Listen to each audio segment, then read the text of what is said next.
आपके साथ जो समर्थन कर रहे हैं वो कांग्रेस भी समर्थन कर रहे हैं, आपके बैनर पर लिखा हुआ है, लेकिन उसके बावजूद सर वो वहाँ पर अगर जीत रहे हैं फिर भी आप ईवीएम पर सवाल खड़े कर रहे हैं। मेरा सवाल ये है सर। अरे हम तो ईवीएम को हटा देना चाह रहे हैं, चाहे कांग्रेस पार्टी हो, चाहे सपा पार्टी हो, चाहे वो एक महिला की आवाज़ पे वो लोग इकट्ठे हुए हैं, वो जीते हुए नहीं हैं। तो सर उनसे ये बोलना चाहिए कि अपने अपने मुख्यमंत्री इस्तीफा दे दें वहाँ पर कांग्रेस। इनके ऊपर ये अगर 10 साल इन्होंने सरकार का सुख भोगा है, वही बात मैं कह रहा हूँ, तो इसके ऊपर जो है, इनके ऊपर जो भी पनिशमेंट होगा वो लगना चाहिए। हमारा जो कहने का और आज का इस कार्यक्रम का मकसद है वो ये है कि ईवीएम हटाई जाए।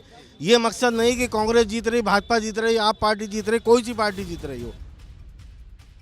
नमस्कार, द न्यूज़ 15 की चुनावी पड़ताल लेकर के हम बरेली पहुंचे और जब हम बरेली पहुंचे तो हमने यहां पर देखा कि दामोदर स्वरूप पार्क में कुछ पार्टी के लोग बैठ करके ईवीएम के खिलाफ प्रदर्शन कर रहे हैं। यहाँ पर अगर हम पीछे देखेंगे हमारे बैनर पोस्टर लगा हुआ है जिस पर लिखा हुआ है लोकतंत्र बचाने को एक कदम आपका भी, हम सब के साथ धरना प्रदर्शन चल रहा है जिसमें सबका हक ऑर्गेनाइजेशन बरेली उत्तर प्रदेश के, कांग्रेस पार्टी शामिल है, समाजवादी पार्टी शामिल है, बहुजन समाज पार्टी के लोग हैं, आम आदमी पार्टी के लोग हैं और मुस्लिम मजलिस के लोग यहाँ पर इस धरना प्रदर्शन में शामिल है। और इनका कहना है कि ईवीएम हटाओ और देश बचाओ, यानी कि जो अभी सरकार चल रही है उस पर यह आरोप है कि ईवीएम अगर ना हो तो ये सरकार दरअसल सत्ता में नहीं आ सकती। खैर, हम यहाँ पर लोगों से जो बैठे हैं उनसे बात करेंगे। मैम, क्या नाम हुआ आपका? राफिया शबनम। जी राफिया जी, अगर आप लोग यहाँ पर आज बैठे हैं तो आपकी बेसिक डिमांड्स क्या हैं? ईवीएम को लेकर के, ईवीएम हटाने को लेकर के हैं या फिर उसमें कुछ सुधार को लेकर के आपकी मांगे हैं? ईवीएम को बिल्कुल हटाना है, हमें एकदम उसको बैन करना है।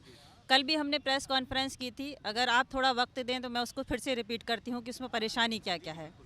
देखिए, सबसे पहला जो हमारा शुरुआत हुई थी वो तो सबको पता है कि 1982 से थोड़ा सा लिया गया था उसमें पोर्शन और चुनाव कराए गए थे। उसके बाद 14 से थोड़ा लिया गया, 50% उससे कराए गए। 14 से लेके आज तक फुल वीवीपैट के साथ चुनाव हो रहे हैं। अब इसमें प्रॉब्लम क्या है? जो बेसिक प्रॉब्लम ये है कि इसमें 2 तरह की चिप होती है। एक तो जहाँ पर हम बटन दबाते हैं उससे वहाँ तक वीवीपैट निकलता है, वो ठीक है। उसके बाद जो काउंट होता है वोट, वो अलग कंट्रोल सिस्टम में जाता है। तो कंट्रोल सिस्टम की जो चिप होती है वो प्री लोडेड होती है। तो हम कैसे विश्वास कर लें कि जब आप उसमें लोड कर रहे हैं चीज़ को तो हिडन लोडेड उसमें कुछ नहीं होगा, मतलब आप उसमें कुछ भी डाल सकते हैं।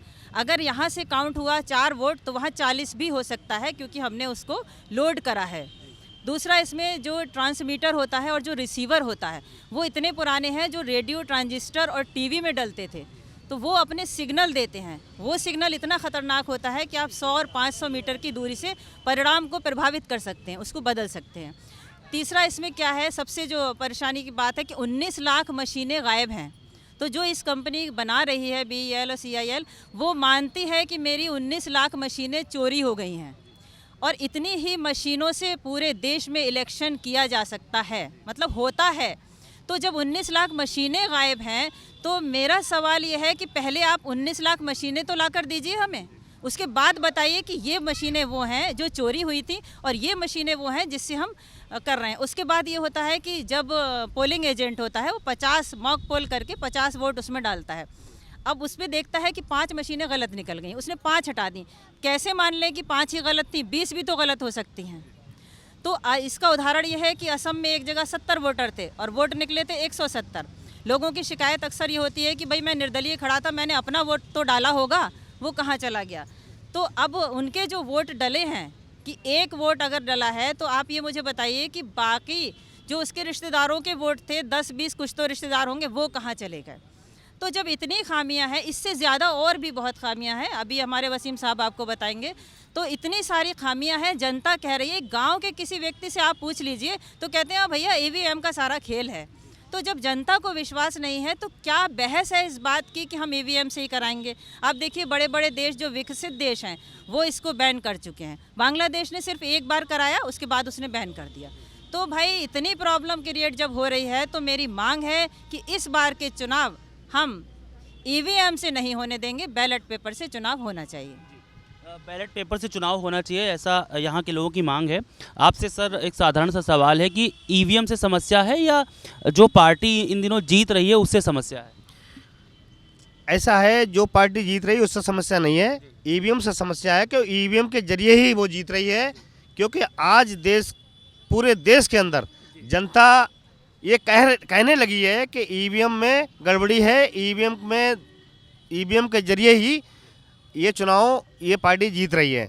जब इस तरीके पूरे जनता, देश की जनता कहने लगी है तो रोक लगाने में क्या बुराई है? बैलेट पेपर से चुनाव कराना चाहिए, क्योंकि दरअसल में हम लोग सब देखते हैं कि बैंकों से, हमारे आपके खातों से जब रुपए ट्रांसफ़र हो सकते हैं तो ये वोट भी ट्रांसफ़र हो सकते हैं। तो इसलिए इस वोटिंग मशीन को रोक देना चाहिए।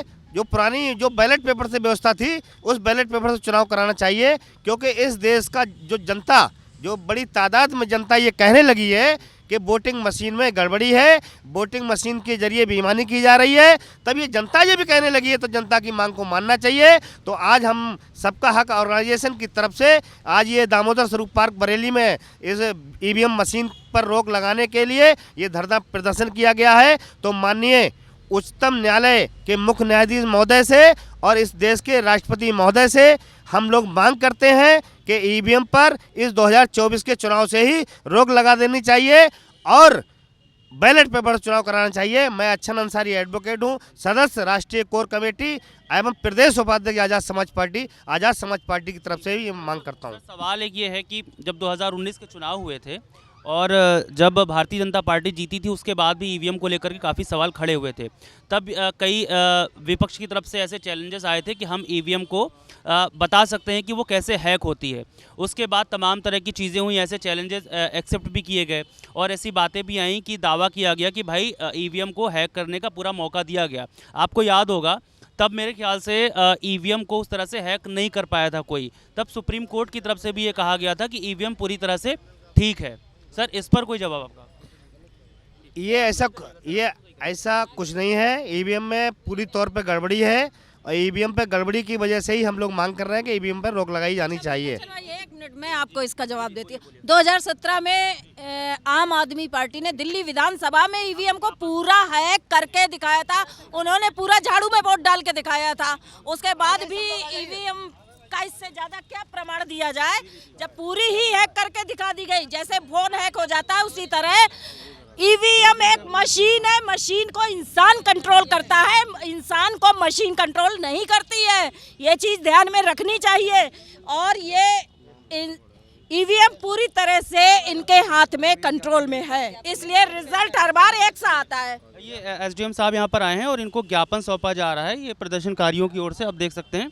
जी, इनकी दरअसल ये डिमांड है कि ईवीएम पर रोक लगाई जाए और यहाँ पर ये लोग कई दिनों से पिछले धरना प्रदर्शन कर रहे हैं और इनकी ये मांग है जो ईवीएम से चुनाव होते हैं उस पर रोक लगाई जाए। इसकी वजह से यहाँ पर कई लोग खड़े हुए हैं और यहाँ पर पहले बहुत भीड़ थी, अब कुछ लोगों की कमी हो गई है। 2019, 2017 और पिछले जो भी चुनाव हुए उन सब को लेकर के यहाँ पर लगातार मांग की जा रही है कि ईवीएम की वजह से ही जो भारतीय जनता पार्टी है वो लगातार चुनाव जीत रही है। अब ऐसे में इनका जो प्रदर्शन लगातार जारी था और उसकी वजह से ये यहाँ पर करने आए हैं। हम एसडीएम साहब से बात करेंगे।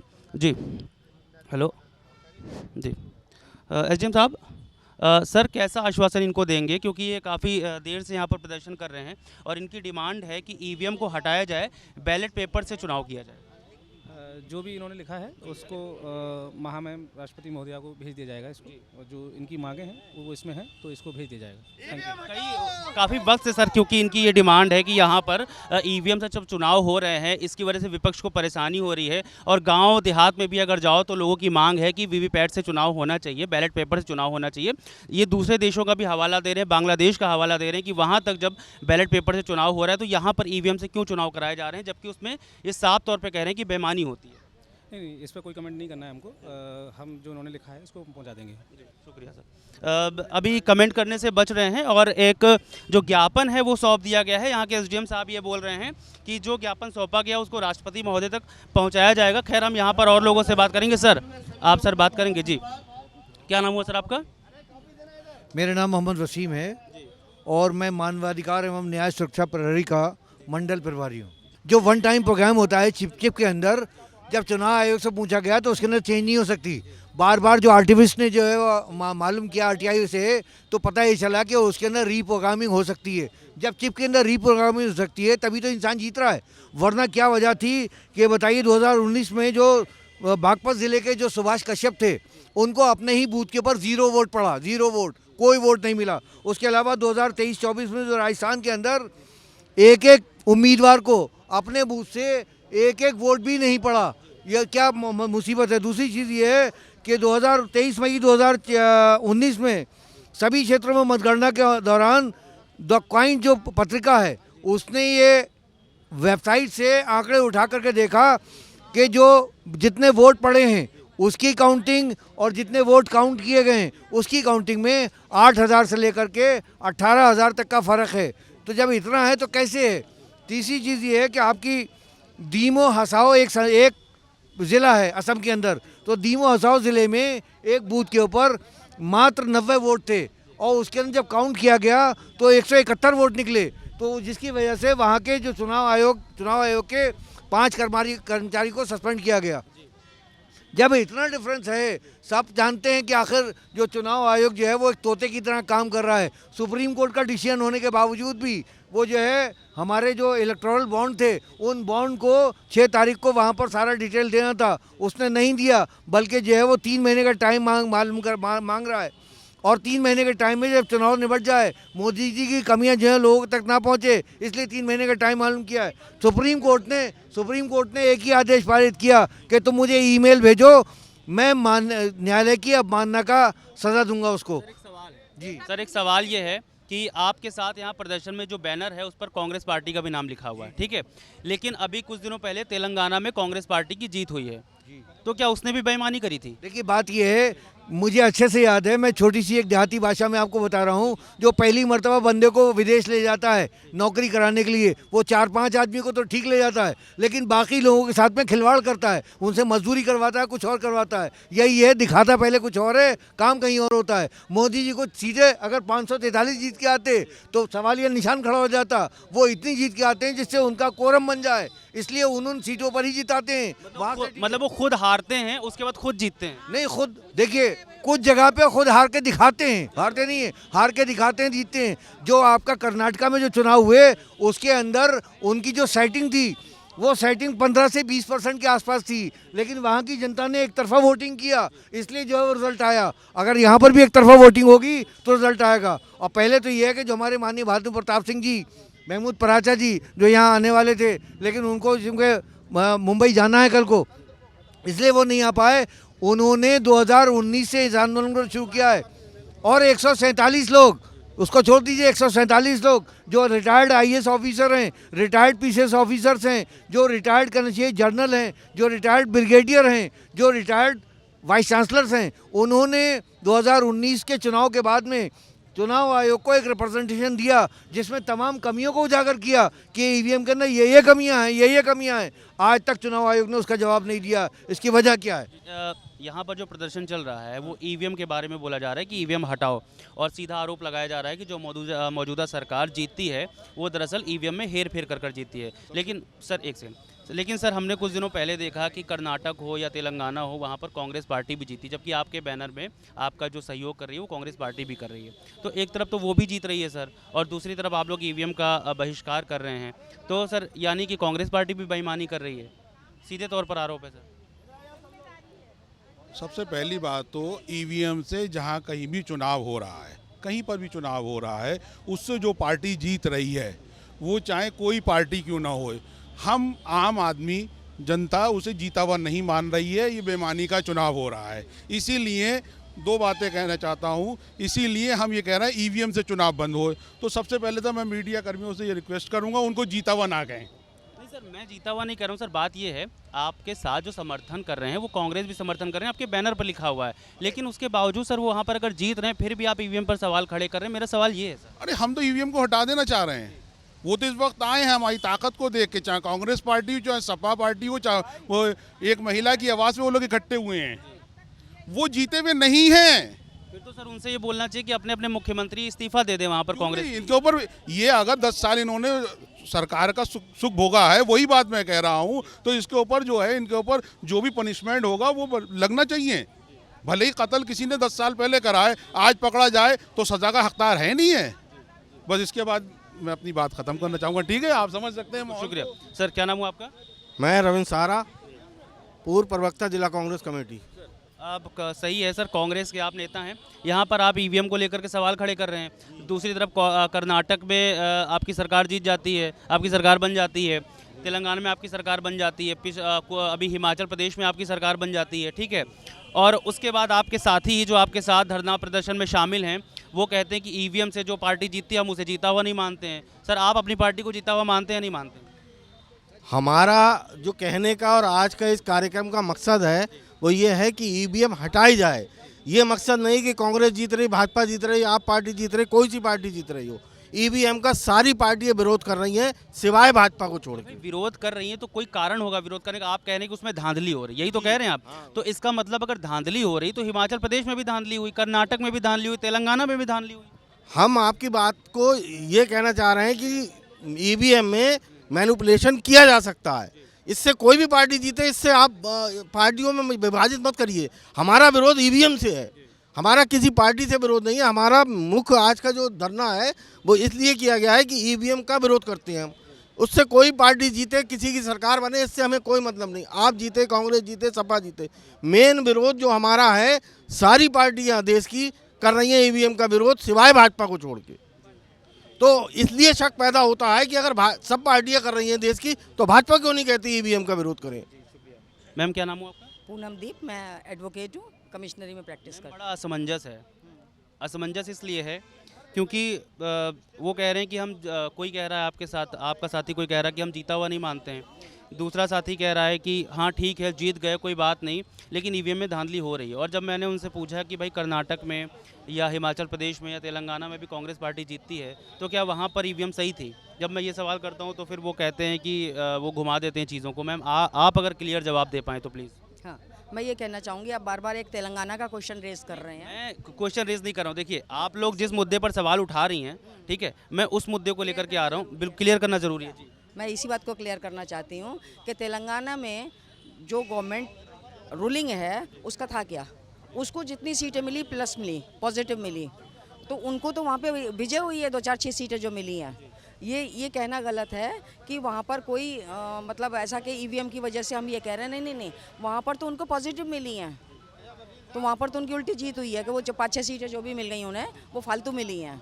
अब आप कहते हैं कर्नाटक का पहले से सक्रिय था सब, और कर्नाटक में इन्होंने धांधली करने की बहुत कोशिश की लेकिन धांधली नहीं कर पाए। पूरा कर्नाटक एक हो गया था और उन्हें पता था, और कर्नाटक में लिटरेट पर्सन ज़्यादा हैं, उन्होंने अपने मामले को संभाला, है ना। छुटपुट घटनाएं वहाँ पर भी हुई। और एक चीज़ और बताऊँ आपको, एक कहावत है भाई मेरे, देसी कहावत है, बिल्ला जब घर में घुसता है तो मलाई चाट जाता है, सपरेटा दूसरों के लिए छोड़ देता है। कारण क्या है, 100% कोई भी बिचौरी नहीं कर सकता, 100% कोई भी बेईमानी नहीं कर सकता, है ना। तो उन्हें क्रीम लेनी है। This is a policy of EVM. मेरे आप लोगों के लिए छोड़ देते हैं। क्या अगर 100% होगा तो कैंसिल ही हो जाएगा। अब आप मुझे एक बात बताइए, हम यहाँ पर पहली बात तो जो आपने कहा तेलंगाना कर्नाटक, हमारा ये यहाँ पर धरना इस बात वास्ते था ही नहीं। टू द पॉइंट, हमारा धरना था ईवीएम हटाओ। अगर ईवीएम सही है तो आप क्यों विरोध कर रहे हैं? हमारे सुप्रीम कोर्ट के अधिवक्ता अपना कामधाम छोड़ के इस मुहिम में लगे पड़े हैं, रिटायर्ड जजेस, राज्यपाल और इतने लिटरेट हाईली वेल एजुकेटेड लोग सड़कों पे आंदोलन कर रहे हैं, मार खा रहे हैं, तो इसका आप विरोध क्यों कर रहे हैं? आप क्यों नहीं उनकी मांग को मान लेते? अरे भाई, ईवीएम में ना तो बचत है, ना तो खर्चा में बचत है, और ना ही वक्त में बचत है, उल्टा ज़्यादा है। मेजॉरिटी विरोध कर रही है, तो फिर आप ईवीएम को बैन क्यों नहीं करने में समर्थन देते? तो ईवीएम बैन करिए, बैलेट पेपर से चुनाव करिए। देखिए, हमारा जो देश है, हमारा जो इंडिया है, भारत है, वहाँ पर मोस्टली इलिटरेट पर्सन बहुत ज़्यादा हैं, गांव से रिलेटेड बहुत ज़्यादा हैं। और गांव से रिलेटेड पर्सन, भाई कभी इलेक्शन बूथ पर जाना, जब एक अनपढ़ आदमी वोट डाल के आता तो ऐसे आता थका हारा जैसे कि 10वां संस्कार से वापस आ रहा हो। क्यों? उसे पता ही नहीं चलता बेचारे को मैं वोट कहाँ डाल आया। तो वो ये चाहता है कि मैं जहाँ वोट डालूँ वहाँ मुझे समझ में आए कि मैंने वोट किसको कास्ट किया। ना फोटो है ना कुछ है, एक बटन उससे दबाया, क्या बिता बेचारे से कहाँ दबाया, वो चला आया।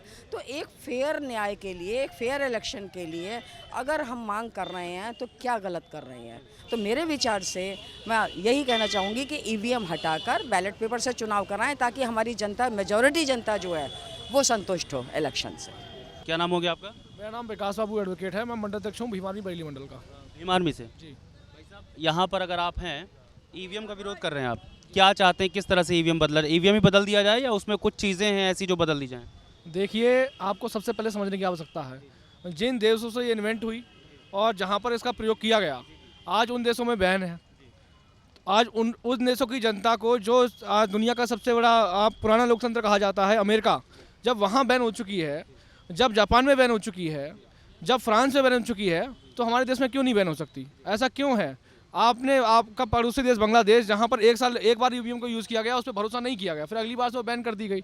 तो भारत के अंदर भी बैन होनी चाहिए, क्योंकि अब इसका जनता पर विश्वास नहीं रहा है, इसको बैन ही करना चाहिए।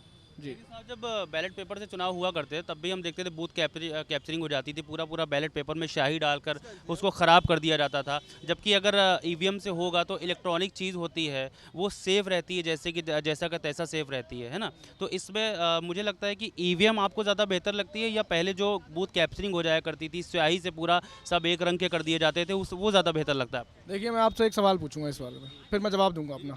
आपके मोबाइल में, आपके जेब में मोबाइल है, उस मोबाइल को कोई भी हैक कर सकता है, कहीं से बैठकर हैक कर सकता है ना। वो भी एक इलेक्ट्रॉनिक मशीन है, उसको भी कहीं से टेम्परिंग करके कहीं से भी हैक किया जा सकता है। तो बैलेट पेपर की जो आपने स्याही की बात की, उसको ख़राब करने की बात की, या उसके बूथ कैप्चरिंग की बात की, तो उसके लिए अच्छी सुरक्षा व्यवस्था का इंतजाम किया जा सकता है। हो सकता है कि पहले हमारे देश में इतनी अच्छी सुरक्षा व्यवस्था नहीं हुआ करती थी। आज आप देख रहे हैं कि पैरामिलिट्री फोर्सेस हैं, मिलिट्री है, पुलिस है, तमाम सुरक्षा के इंतजाम हैं, उनका इस्तेमाल किया जा सकता है और इसको बड़ी तरीके से सिक्योर किया जा सकता है। आपको एक चीज़ मैं और बता दूँ कि आपने जो बूथ कैप्चरिंग की बात की, जब आपने देखा होगा कि जब भी बूथ कैप्चरिंग हुई तो उसको बाकायदा मीडिया ने दिखाया, क्योंकि पता चला कि बूथ कैप्चरिंग हुई है। आज ईवीएम से चोरी हो रही है, ईवीएम से वोट ट्रांसफ़र किए जा रहे हैं। क्या आप बता सकते हो, आप कह सकते हो कि इस फला ईवीएम से आज चुनाव हुआ, आज ही इससे वोट की चोरी हो गई? नहीं बता सकते, क्योंकि आपको मालूम ही नहीं है। पर जब दिखाई पड़ता है, जब रिजल्ट आता है, तब तक बहुत देर हो चुकी होती है। तब दिखाई पड़ता है कि जहाँ 90 वोट है वहाँ 171 वोट पड़ रहे हैं, जहाँ पर 500 वोट है वहाँ 1000 वोट पड़ रहे हैं, और जहाँ पर खुद कैंडिडेट खड़ा हुआ है जिस बूथ से उसका वोट है, उसका वोट ही वहाँ दिखाई नहीं पड़ रहा है, 0 वोट उसको दिखाई पड़ रहा है। तो इसका मतलब ये है कि इस ईवीएम में चोरी है। और एक चीज़ आपको बता दूँ कि पिछली बार विधानसभा चुनाव हुए, यहाँ पर कई सीटों पर जब बीजेपी जीती, लगभग 100 सीटें ऐसी थी बीजेपी जीती जहाँ पर 100 से लेकर 1000 वोटों का अंतर था। क्या आपको लगता है जब जनता किसी को चुनेगी, जब जिताएगी, तो सिर्फ 100 और 1000 वोटों का अंतर होगा? नहीं, जनता हो सकता है 1-2 सीटों पर 100, 150, 1000 वोटों का अंतर होगा, 500 वोटों का अंतर होगा, पर इसका मतलब ये नहीं कि 100 सीटों पर होगा। सब पर वो 100 सीटें ऐसी थी जहाँ पर बीजेपी ने वोट की चोरी की और वहाँ पर नतीजों को बदला और वहाँ पर वो चुनाव जीती। इसी तरह से देश की कितनी विधानसभाओं में आपने देखा, अभी मध्य प्रदेश में चुनाव हुआ, राजस्थान में चुनाव हुआ, वहाँ की जनता उनके खिलाफ थी, उसके बावजूद भी वहाँ पूर्ण बहुमत से सरकार उन्होंने बनाई। तो इसका मतलब यही है कि ये तरीका जो चल रहा है ईवीएम से वोट का, इसको बदलने की ज़रूरत है। आपको अच्छा एक सवाल छोटा सा, कब से शुरू हुआ ये ईवीएम का खेल? ईवीएम का खेल तो वैसे 1982 से शुरू हुआ, जब उस समय टेस्टिंग इसकी हुई। बस 2004 के चुनाव में इसको पूर्ण तरीके से, लोकसभा चुनाव में इसको इस्तेमाल किया गया। कांग्रेस पर आरोप? जी, कांग्रेस के आरोप है, ठीक है। उस समय उन्होंने इसको किया, पर आज बीजेपी ने जिस तरह से इसका इस्तेमाल कर रही है, बीजेपी ने इसका बहुत ही बेहतर तरीके से इस्तेमाल किया। आज आप देख रहे हैं, मैं इसका एक छोटा उदाहरण आपको और दूंगा। आज लोकतंत्र में जो बॉडीज़ बैठी हुई हैं, जो स्वतंत्र बॉडी हैं, जो हमारे देश के लिए काम करती हैं, सीवी है, ईडी है, चुनाव आयोग है, ये सब जो बॉडी हैं स्वतंत्र हैं, इस पर किसी का कोई दबाव नहीं है। पर आज हम ये देख रहे हैं कि यहाँ से जो अफसर, जो IAS अफसर होते हैं, यहाँ से इनमें नियुक्तियाँ पाते हैं, नियुक्तियाँ पाने के बाद में वो, उसके बाद आप देख रहे हैं कि वहाँ इस्तीफा देके बीजेपी में चुनाव लड़ रहे हैं। तो इसका मतलब ये है कि वो पूरा बीजेपी को फ़ायदा पहुँचा रहे हैं। जिन अधिकारियों को हम वहाँ फ्री बॉडी में पहुँचा रहे हैं, जो लोकतंत्र में स्वतंत्र हैं, निष्पक्ष हैं, उनमें पहुँचा रहे हैं, और वो उनकी मंशा ही पहले बीजेपी को फ़ायदा पहुँचाने की, और बाद में वो चुनाव लड़ते हैं, मंत्री बनते हैं। ऐसे कई सारे मंत्री आपको, ऐसे कई सारे सांसद विधायक आपको गिनवा दूंगा, ठीक है। तो आप ये देखिए, तो उनकी मंशा यही है कि आप ऐसे लोगों को पहले अपने प्रभाव में लीजिए, उनको पहले जितवाइए, पहले उनकी सरकार बनवाइए, फिर उसमें जाके मंत्री आप बन जाइए जाके। जी, ये दामोदर स्वरूप पार्क में यहाँ पर तमाम लोग इकट्ठा हैं, कई पार्टियों के लोग इकट्ठा हैं, यहाँ पर कुछ एडवोकेट्स भी हैं, कुछ रिटायर्ड जज भी हैं, जो सीधे तौर पर ये कह रहे हैं कि जब ईवीएम से चुनाव हुए हैं तब धांधली हुई है। जब हमने पिछली यहाँ पर कर्नाटक चुनाव की, हिमाचल प्रदेश के चुनाव की बात की कि वहाँ पर तो कांग्रेस जीती, उसको भी इन लोगों ने साफ़ किया, लेकिन बहुत हद तक इन चीज़ों में असमंजस भी दिखाई पड़ा। हालांकि इन तमाम चीज़ों को ईवीएम को लेकर के प्रदर्शन करने से पहले चीज़ों को साफ भी कर लेना चाहिए अपने बीच में कि जब कर्नाटक को लेकर के सवाल किए जाते हैं, हिमाचल को लेकर के सवाल किए जाते हैं, तो चीज़ें साफ़ होनी चाहिए। हालांकि यहाँ पर सीधी मांग है कि ईवीएम जहाँ जहाँ भी इस्तेमाल होता है वहाँ वहाँ धांधली होती है और धांधली से चुनाव जीते जाते हैं। इस दौरान यहाँ पर इन लोगों ने एसडीएम को ज्ञापन भी सौंपा और जब हमने एसडीएम से बात की तो वो कुछ कहते हुए नज़र नहीं आए। उन्होंने 2 बातें कही, उसके बाद वो आगे निकल गए। एसडीएम ने ये बात कही कि जो इन लोगों का ज्ञापन है वो राष्ट्रपति तक पहुँचाया जाएगा और इस बात का संज्ञान लिया जाएगा। फिलहाल इनका धरना प्रदर्शन ऐसे ही लगातार जारी रहेगा, ये इनका कहना है और इस पर कुछ नतीजा आता है या नहीं आता है ये तो भविष्य में तय हो जाएगा। फिलहाल बरेली में दामोदर स्वरूप पार्क से रविशंकर के साथ गोविंद मंडल।